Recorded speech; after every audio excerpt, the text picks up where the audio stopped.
భావన డయాబెస్ట్ రైస్ ముఖ్య ఉద్దేశం ఏంటంటే అండి, షుగర్ పేషెంట్స్కి అసలు తినడానికి మిల్లెట్స్ కానీ, వీట్ కానీ, లేదంటే బ్రౌన్ రైస్ కానీ, ఇట్లాంటి ఏ అయినా కానీ వాళ్ళు తినలేకపోతున్నారు. రైస్ తినొద్దు అని చెప్పనని డాక్టర్స్ చెప్తూ ఉంటారు.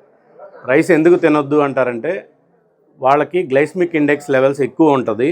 అది తినటం వల్ల క్రమక్రమంగా వాళ్ళ ఆర్గాన్స్ డ్యామేజ్ అయిపోతూ ఉంటుంది, వాళ్ళ లైఫ్ స్పాన్ కూడా తగ్గిపోతుంది. ఇట్లాంటివన్నీ కూడా షుగర్ లెవెల్ అనేది తినంగానే పెరుగుతూ ఉంటుంది అని చాలామంది డాక్టర్స్ చెప్పడం, ఇది తినలేక చాలామంది షుగర్ పేషెంట్స్ బాధపడతాం.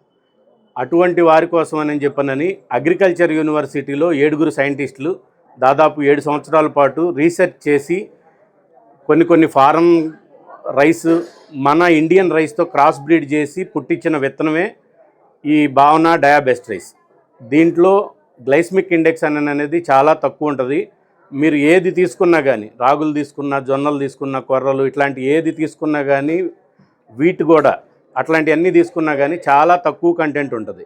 ఐసీఎంఆర్ ఏం చేసిందంటే, ఐసీఎంఆర్ అమెరికన్ న్యూట్రిషన్ జనరల్ ఇటువంటి వాళ్ళు ఈ సంస్థలో ఇటువంటి సంస్థలన్నీ కలిసి దీని మీద రీసెర్చ్ చేసింది. 84 మంది డయాబెటిక్ పేషెంట్స్ మీద దాదాపు 3 నెలల పాటు హైకోర్టులో పర్మిషన్ తీసుకొని ఈ 84 మంది పేషెంట్స్ మీద వాళ్ళు రీసెర్చ్ చేయటం జరిగింది.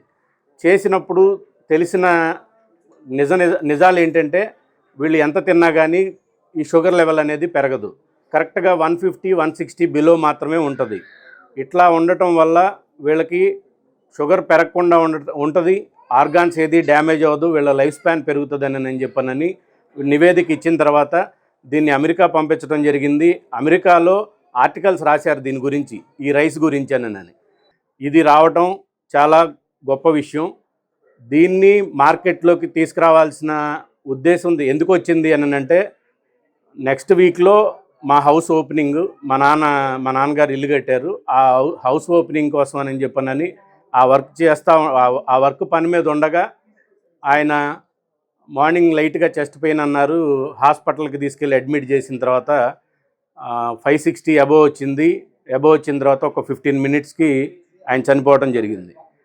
ఆ తర్వాత నేను మా ఫాదర్ పేరు మీద ఏదన్నా చేద్దామని, పేదోళ్ళకి బట్టలు ఇవ్వటమో లేకపోతే స్కూల్ పిల్లలకి ఏదైనా చేద్దాం, మంచి పని చేయాలి నాన్న పేరు మీద అనుకున్న టైంలో నేను ఈ ఆర్టికల్ చదివాను. ఈ ఆర్టికల్ చదివిన తర్వాత ఈ ఆర్టికల్లో తీసుకొని ఆ గవర్నమెంట్ అగ్రికల్చర్ యూనివర్సిటీకి వెళ్ళి నేను ఈ రైస్ని తీసుకొచ్చి మార్కెట్లో చేయటం జరిగింది. ఇప్పుడు ఇది 222వ బ్రాంచ్ మంది. దాదాపు 7 రాష్ట్రాల్లో 25 దేశాల్లోకి ఎగుమతి అవుతుంది. ఇది ఇంకా విస్తరించి దాదాపు 3000 మందికి ఎంప్లాయ్మెంట్ ఇవ్వాలి. కంపెనీ యొక్క ఉద్దేశం ప్రతి షుగర్ పేషెంట్కి ఒరిజినల్ సీడ్ అనేది ఇవ్వాలి. అటు చూస్తే రైతులు ఉన్నారు, రైతులకు కూడా మనం సీడ్ ఇచ్చి రిటర్న్ మళ్ళీ బైబ్యాక్ పాలసీలో తీసుకుంటున్నాం. అటు రైతాంగానికి కానీ, ఇటు చదువుకోని పిల్లలు ప్యాకింగ్ యూనిట్లో ఇది తీసుకొని మార్కెటింగ్ చేయటం, జనాలందరికీ ఒరిజినల్ సీడ్ ఇవ్వటం అనేది మా ప్రధాన ఉద్దేశం. అందుకని ఇక్కడ అందరూ వచ్చినందుకు ముందుగా పత్రికా విలేకరులకి కానీ, లేదంటే ఇక్కడ ఉన్న గౌరవ పెద్దలకు కానీ అందరికీ నా హృదయపూర్వక నమస్కారం. ఇది బ్రౌన్ రైసో, రెడ్ రైసో లేకపోతే ఇంకోటి ఏదో కాదండి. ఇది కంప్లీట్గా వైట్ రైస్, మన కర్నూలు సోనా మసూరి ఎలా ఉంటుందో సేమ్ అట్లానే తీసుకురావడం జరిగింది. ఇది ఖచ్చితంగా ఇలా ఉండబట్టే, అంటే నార్మల్గా ఇట్లా ఉండబట్టే అంత ఆదరణ కలిగింది. తినంగానే డే 1 నుంచే షుగర్ లెవెల్ అనేది కంట్రోల్కి వస్తుందండి. 3 పూట్ల తీసుకోవాలి, వేరేదేది తీసుకోకూడదు. వేరే రైస్ కానీ లేకపోతే ఇడ్లీ కానీ ఇట్లాగా ఒక 2-3 డేస్లో కంట్రోల్కి వచ్చేస్తుంది. కంట్రోల్కి వచ్చిన తర్వాత నార్మల్ రైస్ తినంగానే షుగర్ మళ్ళీ పెరిగిపోతుంది. కంటిన్యూగా లైఫ్ లాంగ్ ఇదే వాడాలి.